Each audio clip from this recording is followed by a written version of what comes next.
Me chamo Anne Janan, tenho 25 anos e a minha profissão é cantora lírica. Comecei a minha trajetória muito cedo. Desde sempre eu comecei a cantar, até os meus próprios familiares falam que antes de eu falar ou de eu escrever, eu já cantava, já cantarolava, né? Pela casa, pela igreja. E o meu avô, eu fui criada pelo meu avô, pelos meus avós, né? Minha avó, ela faleceu, meu avô, ele continuou me criando desde os meus 2 meses de idade. Então, ali, né, ele teve aquela percepção, aquele bom ouvido, mesmo eu não tendo sido criada em famílias de músicos, o meu avô, ele ouviu e ele, não, essa menina tem uma coisa diferente. Então, com 6 anos de idade, eu dei início à minha aula de música, aula de canto, aula de musicalização infantil, aula de piano com os 8, 9 anos.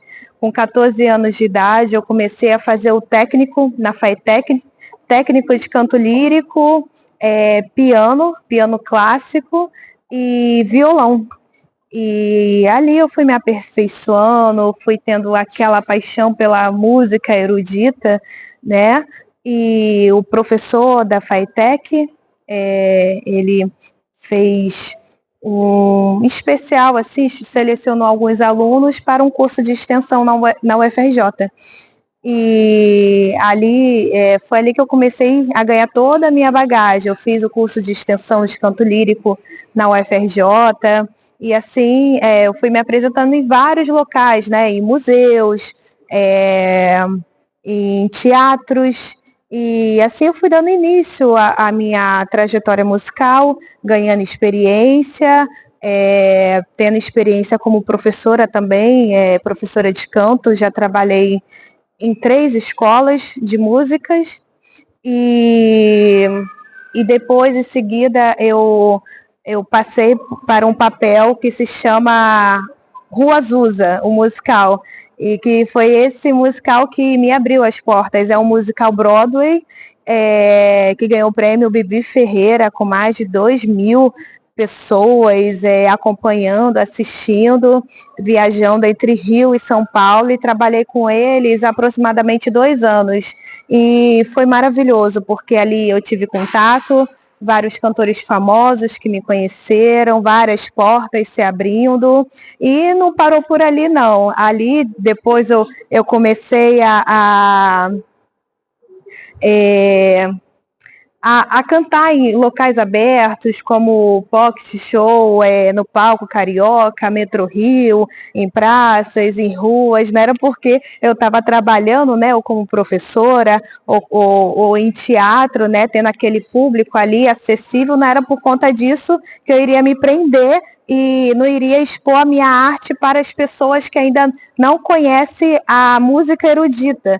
Então, eu sempre estou ali em metrô, em praças, em locais públicos e sentindo a emoção das pessoas quando elas ouvem pela primeira vez a música erudita, a voz do canto lírico. Então é uma coisa assim muito gratificante. O meu professor que me ajuda, trabalha na minha voz, é o professor Pedro, que ele é de lá do Teatro Municipal há muitos anos, antigo, uma pessoa super respeitada lá, né? Mas através dessas parcerias, eu fiz uma parceria com o comandante César, de lá da Marinha Mercante, e é ele que tem me dado essa oportunidade para que eu cante nesses espaços, como Sala Cecília Meirelles, Centro Cultural da Justiça Federal, e teve outros lugares também que agora no momento eu não estou lembrando. Alerge. Maravilhoso, Alerge, Assembleia Legislativa do Estado do Rio de Janeiro. E esses prédios que são, como o Centro Cultural da Justiça Federal, que também é um palacete, esses prédios que são centenários, como o da Alerge, você percebe a diferença, como aqui, por exemplo, na Basílica, né, que você acabou de se apresentar, são prédios centenários com história, que carregam a história do nosso país, carregam a história do Brasil, e como é poder estar nesse espaço onde tantas outras pessoas que fizeram a história da nossa nação pisaram e trouxeram para nós na imigração também, e poder perpetuar, né, deixando um legado, deixando a sua marca, assim como você procura fazer nos corações das pessoas que você se aproxima, cantando nas ruas, para que elas também recebam esse amor, esse carinho que a música traz, que as melodias e os sons podem fazer transbordar no coração de cada um de nós. Sim, e essa questão do público, né? Na Alerj, por ser um local ali dos deputados, dos políticos, é um clima totalmente diferente, né? Um clima mais sério, até os seguranças lá, quando a gente entra, diferentemente do teatro, né? Quando a gente chega no teatro, segurança, aqui o camarim e tudo mais, na Alerj é um pouco mais diferente, mas é muito bacana a gente sentir essa diferença da localidade, do público. Por exemplo, na Alerj, a minha experiência, né, os deputados serem políticos e tudo mais, são mais sérios, são mais centrados, porém, ali cantando ainda mais a La Traviata, a Libião, o pessoal aplaudiu e tudo mais, saiu até um pouco daquela postura, né, de seriedade e tudo mais. Eu acho isso muito bacana, porque é um local que transmite seriedade e que, ao mesmo tempo, são muitas coisas que são tratadas lá dentro, né, e às vezes fica um clima mais pesado e tudo mais, como a gente acompanha na televisão ou no YouTube, né, para quem acompanha e assiste a TV Alerj. Mas ali trazendo a música, as pessoas ali interagindo, gostando, senti até aqui, ali o clima, poxa, o clima ficou gostoso, o clima ficou bom, né? Então achei isso muito bacana de trazer a música ali para dentro da Alerj, já diferentemente da Sala Cecília Meireles. Ali o público vai para a música, né? Vai ali procurando arte. Então o pessoal ama a arte, ama a música, né? Já na igreja aquela sensação de música sacra, né? É uma coisa mais contemplativa, né?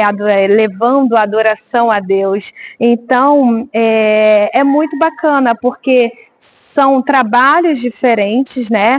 E ali mesmo que eu cante a mesma música, eu posso cantar, por exemplo, Ave Maria na Alerj e Ave Maria na Igreja Católica, mas vai ser diferente, não vai ser a mesma coisa, até pela ordem da missa e tudo mais, respeitando tudo conforme a ordem, aí eu sempre fico assim, meu Deus, como é que vai ser e tudo mais, mas sempre dá tudo certo e é isso. E como é que é a sua relação com a música hoje e como ela se diferencia da relação da menina Anne, né, que sonhou e que começou a cantar? Você só se imaginava alcançando, né, esses grandes palcos, alcançando o que existe, acho que de mais especial, que é realmente a alma das pessoas, né, trazendo essa relação do ser humano, da afetividade, a sensibilidade que tem com a música.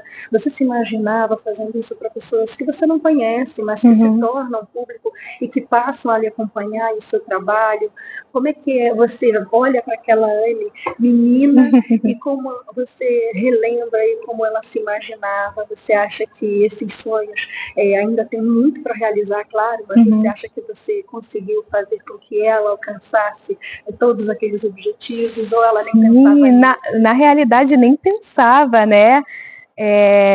Tem até uma passagem que eu gosto muito que fala que Deus ele faz além daquilo que pedimos ou pensamos. E quando eu era criança, com 3, 4 anos de idade, eu cresci na igreja protestante.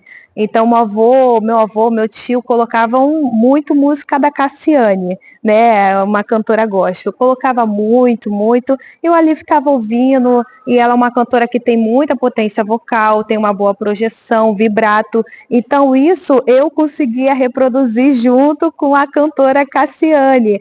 E ali eu amava cantar as músicas dela, atingir aqueles agudos, tanto que eu tenho até vídeo. Eu posso até passar para vocês esse vídeo meu cantando com 8 anos de idade.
ali eu pensava muito, eu vou cantar e cantar na igreja, mas muitas pessoas, eu criança, né?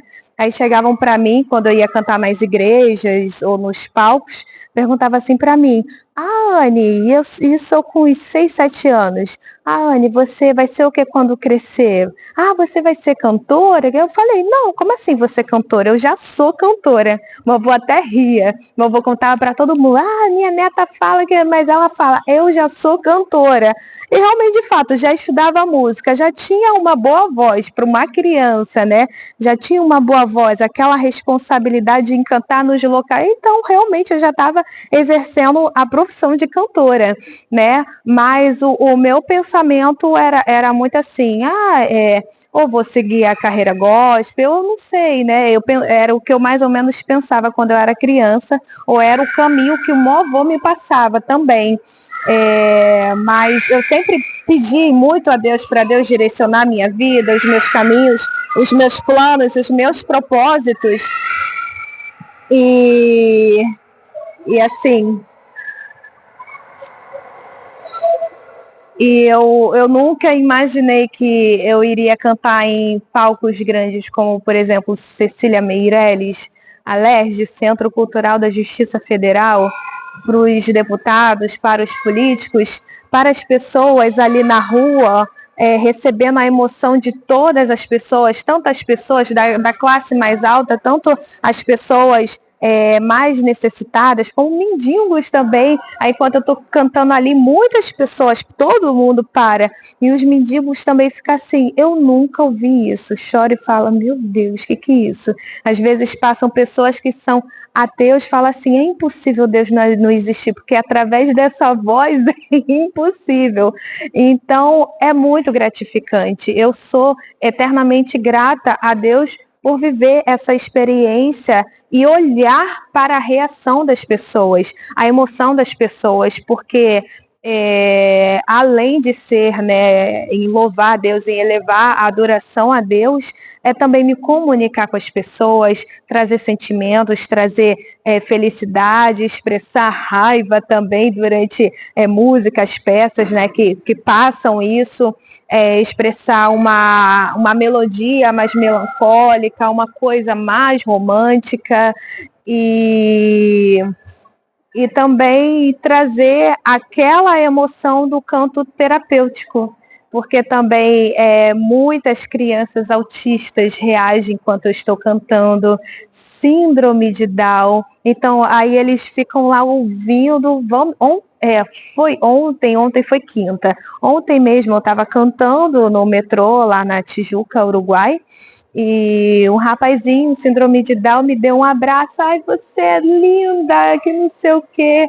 Aí um menininho também autista, eu tenho até esse vídeo também, eu posso passar para vocês, ele me abraçando, um anjinho, me abraçando, nossa. Então, na realidade, resumindo tudo, né? Resumindo a ópera, como muitos de nós falamos, resumindo a ópera, isso é o presente de Deus.